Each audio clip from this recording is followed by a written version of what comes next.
Hello दोस्तों, welcome to हमारी academy official and my name is Abhayraj. तो दोस्तों, आज की इस वीडियो में हम बात करेंगे एसएससी 10+2 हेड कांस्टेबल मिनिस्ट्रियल इन दिल्ली पुलिस एग्जाम 2022 का पूरी तरीके से फाइनल कट ऑफ क्या रहने वाला है। इसकी आंसर की जारी कर दी गई है। आप सभी लोग अपने अपने मार्क्स टैली कर रहे होंगे, सभी लोग अपने क्वेश्चन मैच कर रहे होंगे, किसका कितना सही है, कितना गलत है। अब आंसर की आ गया है। सभी कैंडिडेट के माइंड में ये क्वेश्चन हो रहा होगा कि इसका पूरी तरीके से फाइनल मेरिट क्या बनने वाली है, फाइनल कट ऑफ क्या रहने वाला है आपकी बार 2022 में, कि आपको इसके आगे आने वाले मतलब नेक्स्ट प्रोसेस फिजिकल एनएमटी, ठीक है, फिजिकल एंड्योरेंस और मेजरमेंट टेस्ट जो क्वालिफाइंग नेचर का है उसके लिए आपको बुलाया जाएगा। तो इसमें इस वीडियो में हम ये भी जानेंगे टोटल इसमें कुल आपको फाइनल सिलेक्शन लेने के लिए कुल कितने एग्जाम देने पड़ेंगे, मतलब कितने सिलेक्शन प्रोसेस, कितने एग्जाम आपको देने पड़ेंगे, कितने मतलब आपके रिटन एग्जाम है, क्या फिजिकल टेस्ट है, कैसा है, कैसा रहेगा, टाइपिंग टेस्ट है कि नहीं है, कंप्यूटर फॉर्मेटिंग क्या है, कौन सा क्वालिफाइंग नेचर का है, बहुत सारे इसमें डाउट है। ये सब पूरा इस वीडियो में हम क्लियर करेंगे। और इस वीडियो में हम जानेंगे टोटल कुल कितनी पोस्ट है मेल के लिए, फीमेल के लिए टोटल कुल कितनी पोस्ट है। और इन सब के साथ साथ हम इस वीडियो में जानेंगे कि सभी मतलब general, OBC, SC, ST, ex serviceman, female के लिए प्रीवियस ईयर में क्या कट ऑफ गया था और अब की बार पूरी तरीके से कट ऑफ किया जा सकता है। तो पूरा कंप्लीट डिस्कशन करेंगे इस वीडियो में। तो दोस्तों, जितने भी लोग इस वीडियो को देख रहे हैं, जल्दी से इस चैनल को लाइक कर दीजिए, सब्सक्राइब कर लीजिए, बेल आइकन पर प्रेस कर दीजिए। चलिए देखते हैं। देखिए, सबसे पहले यहाँ पे हम डिस्कस करेंगे एसएससी, ठीक है, 10+2 head constable ministerial Delhi police, ठीक है। देखिए, सबसे पहले हम यहाँ पे जानेंगे इसमें टोटल कुल कितनी वैकेंसी थी। तो यहाँ पे जो हेड कांस्टेबल की जो वैकेंसी है, ठीक है, मिनिस्ट्रियल में, ठीक है, वो भी मेल पर्सन की। अगर मेल पर्सन की अगर हम बात करेंगे तो टोटल पोस्ट यहाँ पे कितनी है। तो टोटल अगर हम पोस्ट की बात करेंगे तो जनरल के लिए 217 सीट है, ठीक है। और ओबीसी की बात करेंगे तो 123 सीट है। ईडब्ल्यूएस की बात करेंगे 50 सीट है, ठीक है। एससी की बात करेंगे 59 सीट है और एसटी कास्ट की 54 सीट है और कुल मिला के 503 सीट है। देखिए, सीटें इंपॉर्टेंट इसलिए हो जाती है क्योंकि बहुत सारे एक वैकेंसी मान लीजिए कोई वैकेंसी निकलती है, उसके लिए लाखों फॉर्म पड़ते हैं, सभी कैंडिडेट एग्ज़ाम देते हैं और कंपटीशन काफ़ी टफ हो जाता है। और आपको मालूम है कि अगर कंपटीशन ज़्यादा, अगर मतलब वैकेंसी के अकॉर्डिंग ज़्यादा कैंडिडेट ने एग्ज़ाम दिया है तो उस हिसाब से आपका देखा जाएगा कट ऑफ काफ़ी हाई जाता है, क्योंकि अगर ज़्यादा कैंडिडेट देगा, कम कैंडिडेट अगर एग्ज़ाम देते हैं तो कट ऑफ काफ़ी लो जाता है। और दूसरा पहलू ये होता है एग्ज़ाम का लेवल, अगर एग्ज़ाम का लेवल हार्ड है तो कट ऑफ आपका इजी जाता है, और एग्ज़ाम का लेवल अगर डिफ़िकल्ट है तो आपका पूरी तरीके से कट ऑफ क्या जाएगा, इजी जाएगा। अगर एग्ज़ाम का लेवल इजी है तो कट ऑफ आपका क्या, हाई जाएगा, ठीक है। तो ये सब फैक्टर इंपॉर्टेंट रहते हैं किसी भी एग्ज़ाम के लिए। तो यहाँ पे मैं यहाँ पे पूरे पोस्ट की मैं बात कर रहा हूँ कि टोटल एक्स सर्विसमैन के यहाँ के देख लेते हैं। जनरल के लिए 24 सीट है, ओबीसी के लिए 14 सीट है और ईडब्ल्यूएस के लिए 6 सीट है और एससी एसटी के लिए भी टोटल 6 सीट है। तो यहाँ एक्स सर्विसमैन की अगर हम सीट की बात करें तो मात्र 56 सीट है। कितनी? 56। महिला कैंडिडेट की अगर हम बात करें तो जनरल ओबीसी के लिए 119 सीट है, ओबीसी के लिए 67 सीट है, ईडब्ल्यूएस के लिए 28 सीट है, एससी के लिए 32 सीट है और एसटी कैंडिडेट की जितनी महिलाएं हैं उनके लिए 30 सीट है। और ये पूरी सीटें मिलाकर 276 सीट महिलाओं के लिए रिजर्व है इसमें, ठीक है। तो काफ़ी महिला कैंडिडेट भी इस वैकेंसी के लिए फॉर्म फिलअप किया था, काफ़ी लोगों ने एग्ज़ाम दिया था। अब मात्र 276 सीट है, कंपटीशन काफ़ी टाइट है, मतलब काफ़ी टफ है, ठीक है। तो ये रही पोस्ट। अब आपको इस बहुत सारे लोगों को नहीं मालूम होगा कि टोटल कितने एग्ज़ाम देने पड़ेंगे फाइनल सिलेक्शन के लिए। तो यहाँ पे आपके एग्ज़ाम के 4 चरण है। पहला तो आपने फेस कर लिया सीबीटी एग्ज़ाम जो आपका 100 मार्क्स का था, आंसर की भी आ गई है, तो फर्स्ट आप क्लियर कर चुके हो। इसके बाद जितने लोगों मेरिट बनेगी, ठीक है, मेरिट बनेगा, कट ऑफ जारी होगा और जो लोग उस मेरिट में आएंगे उन्हें पीई और एमटी, पीई एमटी मतलब फिजिकल एंड्योरेंस के लिए बुलाया जाएगा, ठीक है, फिजिकल एंड्योरेंस के लिए बुलाया जाएगा और एमटी मतलब मेजरमेंट टेस्ट के लिए बुलाया जाएगा। और ये जो एग्ज़ाम होगा आपका, ये आपका ओनली ऑन क्वालिफाइंग नेचर का होगा, मतलब आपको सिर्फ और सिर्फ क्वालिफाई करना रहेगा, ठीक है। अब आफ्टर पीई और एमटी के बाद क्या होगा, पीई और एमटी के बाद आपका टाइपिंग टेस्ट होगा जो 25 मार्क्स का होगा, ठीक है। फिर उसके बाद जब लोग टाइपिंग पास कर लेंगे, टाइपिंग पास करने के बाद फिर उन्हें कंप्यूटर फॉर्मेटिंग के लिए बुलाया जाएगा। इसमें ये भी क्वालिफाइंग नेचर का है, ठीक है। तो कंप्यूटर फॉर्मेटिंग के लिए एक क्वालिफाइंग नेचर का रहेगा, मतलब आपके जो फाइनल मेरिट आपकी जो बनेगी वो सीबीटी और टाइपिंग टेस्ट इन दोनों के मार्क्स को ऐड करके पूरा डिसाइड किया जाएगा, और बाकी ये दोनों क्वालिफाइंग नेचर है, ठीक है। अब यहाँ पे बात कर लेते हैं सीबीटी एग्ज़ाम में आपका नेगेटिव मार्किंग भी था जो काफ़ी इंपॉर्टेंट रखता है, ठीक है। नेगेटिव मार्किंग नहीं होता है तो आपका एग्ज़ाम का जो कट ऑफ बनता है वो काफ़ी हाई जाता है, और जब माइनस मार्किंग रहता है कैंडिडेट कम क्वेश्चन अटैम्प्ट करते हैं कि कहीं उनका गलत ना हो जाए, और माइनस मार्किंग में ऐसा होना भी चाहिए। तो इस हिसाब से कट ऑफ पे काफ़ी इफेक्ट पड़ता है माइनस मार्किंग से। 0.50 मतलब आधा मार्क्स आपका काट लिया जाएगा गलत होने पे, ठीक है। और सबसे इम्पॉर्टेंट ये है जो एग्ज़ाम में सबसे इम्पॉर्टेंट है कि रिज़ल्ट में आपका नॉर्मलाइजेशन प्रोसेस है। क्या है? नॉर्मलाइजेशन प्रोसेस आपका एग्ज़ाम में। नॉर्मलाइजेशन प्रोसेस सभी लोग अवेयर होंगे, क्योंकि नॉर्मलाइजेशन होने से आपके मार्क्स अचानक बढ़ जाते हैं, किसी के कम हो जाते हैं, किसी के बहुत ज़्यादा बढ़ जाते हैं, किसी के 10 ही बढ़ते हैं, किसी के 5 बढ़ते हैं, किसी के 20 मार्क्स भी बढ़ जाते हैं। तो नॉर्मलाइजेशन प्रोसेस है, ठीक है। तो अच्छा है, काफ़ी कैंडिडेट जो कम अटेम्प्ट किए रहते हैं और पूरा सही किए रहते हैं उनको काफ़ी हेल्प मिलता है नॉर्मलाइजेशन में, ठीक है। पीईएमटी के लिए आपका अगर मान लीजिए आपने आंसर किया गया है, कट ऑफ अगर जारी होता है तो पीईएमटी के लिए कितने कैंडिडेट बुलाए जाएंगे? तो 20 गुना कैंडिडेट को बुलाया जाएगा। जितनी सीट है वो 20 गुना कैंडिडेट को बुलाया जाएगा। मतलब 500 प्लस सीटें मेल कैंडिडेट का है, उसका 20 गुना कर लीजिए, ठीक है। 20 गुना मतलब 1 लाख कैंडिडेट लगभग, एक नहीं 10,000 कैंडिडेट लगभग इतने बुलाए जाएंगे, 20 गुना कैंडिडेट।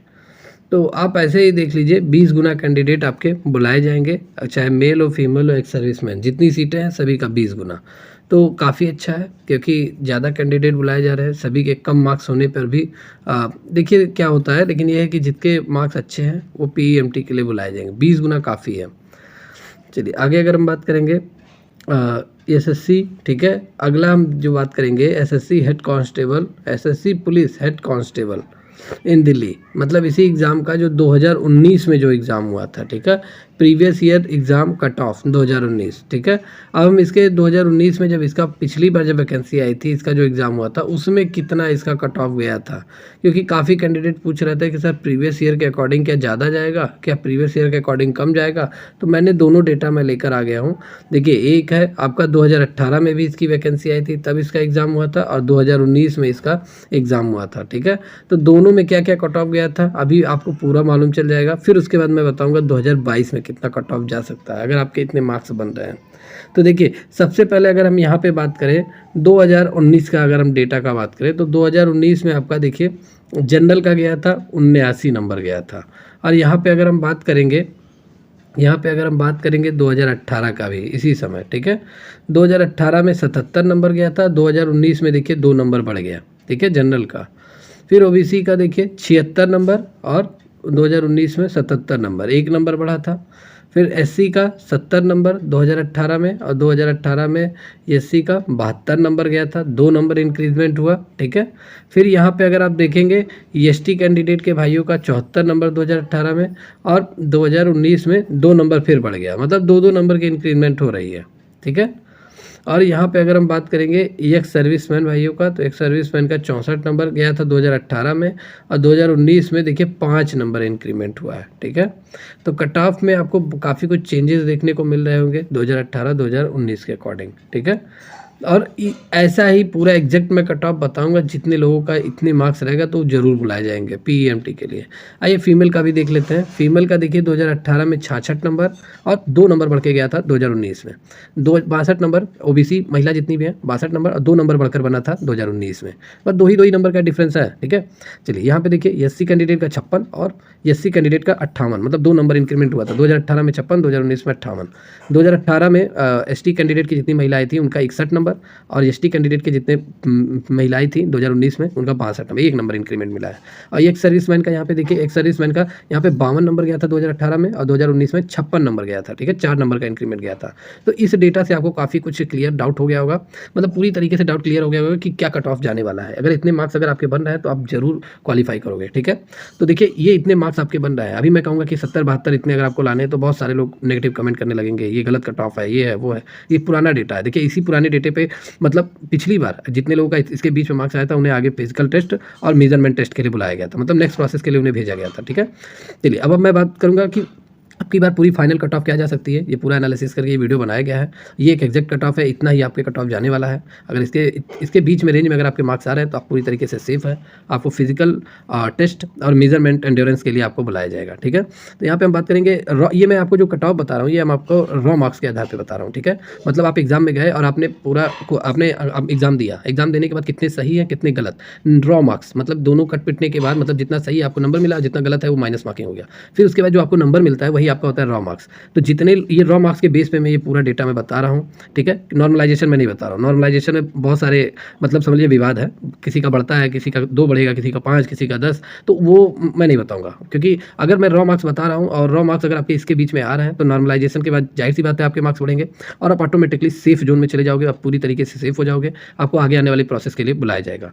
तो ये मैं रॉ मार्क्स के आधार पर बता रहा हूँ, ठीक है। इसमें नॉर्मलाइजेशन नहीं है। अगर आप एग्जाम में गए, एग्जाम देकर आ रहे हो, अगर आपके इतने से इतने के बीच में मार्क्स बन रहे हैं तो आप पूरी तरीके से सेफ है। यहाँ पे अगर हम बात करें जनरल कैंडिडेट और यूआर कैंडिडेट का, तो 65 से 69 के बीच में, अभी मैं मेल कैंडिडेट की बात कर रहा हूँ। मेल कैंडिडेट जो जनरल और यूआर में आते हैं, अगर उनके 65 से 69 के बीच में है तो पूरी तरीके से सेफ है। ओबीसी कैंडिडेट की बात करूँ, अगर उनका 62 से 66 नंबर के बीच में मार्क्स बन रहा है, पूरी तरीके से अपने आप को सेफ समझे, क्योंकि इसके बाद नॉर्मलाइजेशन होगा और आपके मार्क्स बढ़ेंगे, आप पूरी तरीके से सेफ हो जाओगे, ठीक है। नेक्स्ट प्रोसेस के लिए आपको बुलाया जाएगा। ईडब्ल्यूएस कैंडिडेट की अगर मैं बात करूँ तो इनका जो रॉ मार्क्स अगर आपके 64 से 67 के बीच में है तो आप सेफ हैं। एससी कैंडिडेट की अगर मैं बात करूँ तो एससी कैंडिडेट का 56 से 59 के बीच में जितने लोगों के मार्क्स हैं वो पूरी तरीके से सेफ है, ठीक है।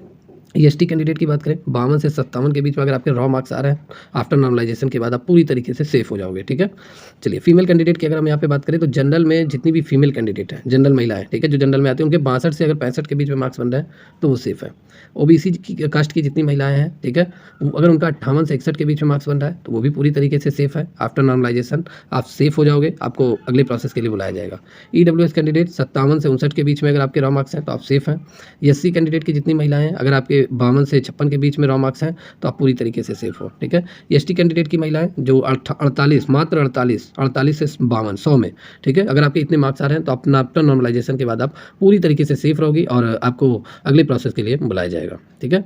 चलिए अब यहाँ पे हम बात कर लेते हैं एक्स सर्विसमैन, क्योंकि एक्स सर्विसमैन वाले कैंडिडेट बहुत सारे कमेंट करते हैं कि सर हमारे कट ऑफ नहीं बताते, आप जनरल ओबीसी मतलब इन लोगों का आप बता देते हैं, लेकिन मतलब नॉर्मल कैंडिडेट का आप बता देते हैं, लेकिन एक्स सर्विसमैन का आप कट ऑफ नहीं बताते हैं। तो एक्स सर्विसमैन का भी मैं डेटा लेकर आया हूँ, ठीक है।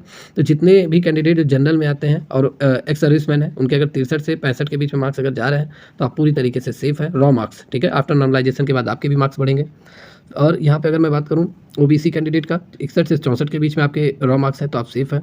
ईडब्ल्यूएस कैंडिडेट की बात करें 63 से 65 के बीच में अगर आपके रॉ मार्क्स हैं तो आप पूरी तरीके से सेफ हैं। और यहाँ पे अगर मैं बात करूँ एससी कैंडिडेट की महिलाएं, अगर आपके मार्क्स 53 से, ठीक है, 60 के बीच में, अगर 55 से 60 के बीच में अगर आपके मार्क्स बन रहे हैं तो आप सेफ हैं। और एसटी कैंडिडेट की जितनी महिलाएं हैं, अगर उनके मार्क्स 52 से 56 के बीच में अगर आपके मार्क्स बन रहे हैं तो आप पूरी तरीके से क्या है, सेफ है, अपने आप को सेफ समझिए, ठीक है। तो जितने भी कैंडिडेट इस वीडियो को देख रहे हैं, ठीक है, उनके पूरी तरीके से फाइनल ऑफिशियल कट ऑफ यही जाने वाला है। अगर आपके मार्क्स इसके बीच में आ रहे हैं तो आप पूरी तरीके से सेफ है। आफ्टर नॉर्मलाइजेशन के बाद आपके मार्क्स बढ़ेंगे, आप पूरी तरीके से सेफ हो जाओगे और फिजिकल टेस्ट और मेजरमेंट टेस्ट के लिए आप बुलाए जाओगे, ठीक है।